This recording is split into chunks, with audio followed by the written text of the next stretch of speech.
Look at these two issues together. On the one hand, the long-term demographics and recession-driven decline in the labor force participation rate, and the number of hours less worked because of Obamacare, because that's giving people health care. Do you have a worry that when you add these two things together, there aren't enough Americans working enough hours to pay for the obligations we promised ourselves, the entitlements like Social Security, Medicaid, Medicare, and so on? Well, not because of Obamacare, but what we are seeing is what we knew was coming.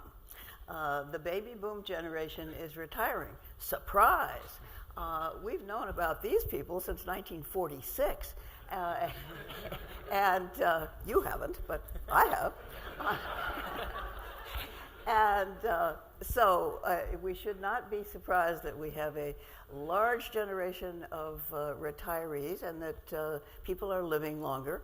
So this is putting upward pressure on Social Security and on Medicare, and we know that, and we've got to see what we want to do about it. It's not a terrible crisis, but it is a long-run problem that we have to face. The easy part, I think, is fixing Social Security. That should be done quickly because the longer you wait, the harder it is.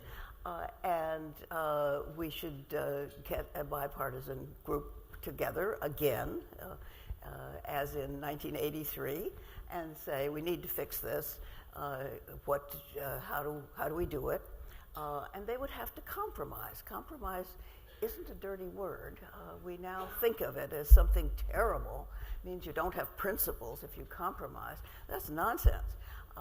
We all have to have principles, and we all have to think, how do we solve problems and get something done? And Social Security is a good example of that. Nobody serious wants to kill it.